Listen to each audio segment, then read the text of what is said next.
And here we go. I'm John Renton with my review of AEW Dark. 13 matches with a runtime of just under 90 minutes this week. Let me know your thoughts in the comments. And this was taped after Rampage, which means that Dasha was a ring announcer. And except when it comes to actual height, she's head and shoulders above Justin Roberts in every possible way. Life, energy, a genuine feel to her ring announcing. She just doesn't come across as fake. And also, yes, she is hot as hell. It's nice to see Dasha on my television screen more, and hopefully they feature her more as a ring announcer because she has a nice bubbly personality.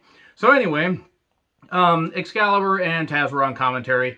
Guest commentators Ricky Starks and Thunder Rosa throughout most of the program. We started with 2.0 versus Sam Adams and Siler Andrews. And if you don't think the commentary made a lot of jokes about Sam Adams and beer, well, then you really don't know what to expect from this goddamn program, because Taz made a lot of those jokes. Andrews got the hot tag on a few moves and got hit with the double stun gun. That's about it. And then Tay Conti took on Rebecca Scott. Ricky Starks was on commentary for this. So Tay Conti at one point had Rebecca like this and was slapping her in the boobies. And Scott got a few shots in, but Tay Conti would not be denied. Hit kicks in the corner, kicks in the spotlight. DD Ty, 1, 2, 3. And then Lee Johnson and Brock Anderson with Arn Anderson, that is. Would have been weird if they decided to have Arn Anderson wrestle his son and wrestle on a YouTube show of all things. They took on Joey Keys and Spencer Slade. Spencer Slade, who I think has a pretty impressive look. Joey Keys I'm not that familiar with, but he was on Dark Elevation, and it was fine. Thunder Rosa was on commentary. I always love hearing Thunder Rosa talk, and I love seeing Thunder Rosa wrestle. And I just like seeing Thunder Rosa because she's an amazing wrestler and just a striking beauty. Absolute striking beauty, and just is going to go so far in wrestling. She's fucking tremendous to watch and listen to. Spencer does have a good look, and Brock hit a DDT, 1, 2, 3. And then Matt Hardy with Private Party versus Wheeler Yuta with Chuck Taylor. Okay, Matt Hardy should not be in the ring anymore. Wheeler Yuta has potential. Private Party is fucking meaningless. The match was okay. Matt is clearly fucking washed. There was a shotgun dropkick, jackknife cover for 2. Sudden side effect, which actually was a nice move. And then Hardy, his foot's injured. Oh no, he's injured. His boot's unlaced. This can't possibly factor into the finish. Oh wait. We get a lame distraction and then boot to the head. 1, 2, 3. And Afterbirth.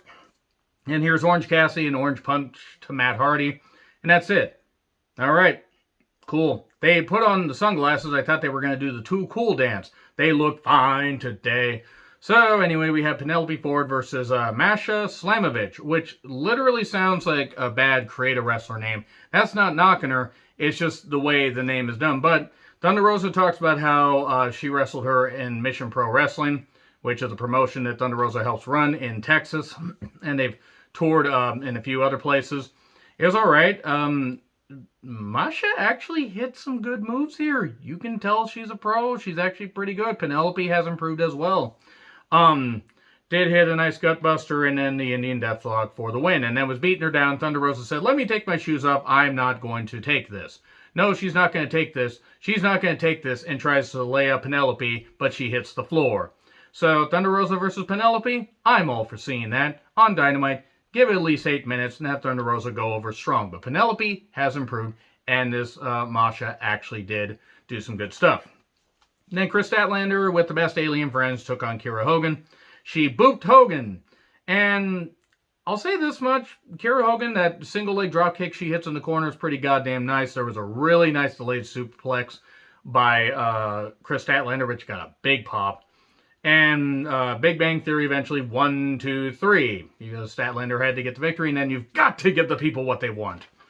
So we have Death Triangle, Pac, Phoenix, and Penta with Alex Abrahantes versus Chaos Project, Serpentico, and Luther with Cole Carter. So Starks is back on commentary.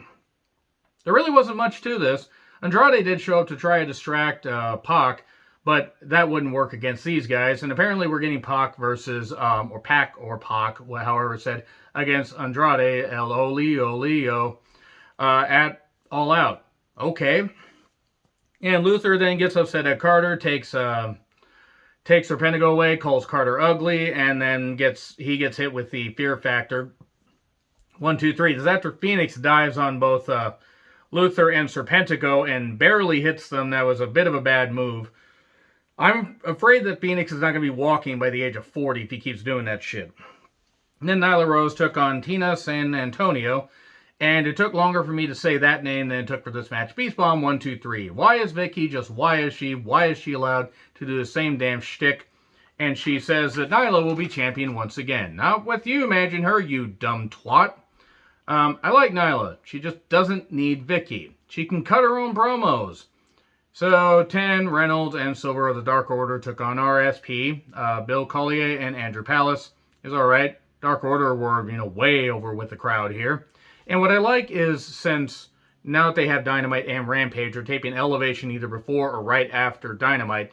And then they're taping Dark either, right after, or I think they're taping it after Rampage, which is a good thing because then you still have the fans into it and everything, and you're not doing these marathon tapings, so it's kind of nice.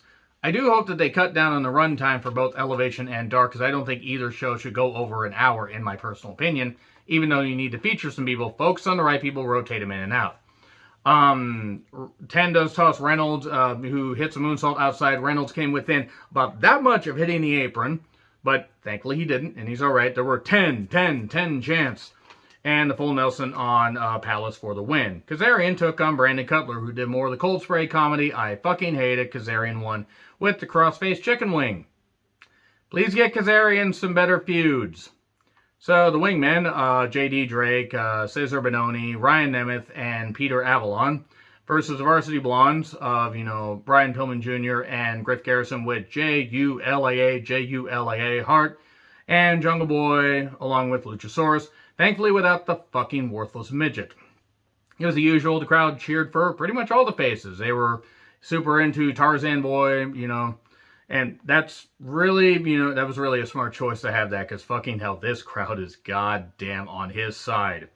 And Snare Trap on Nemeth for the win. Not a bad match. Then we get Dante Martin versus Lee Moriarty. I've heard the name Lee Moriarty. I see why people have praised. I have not seen any of his work before.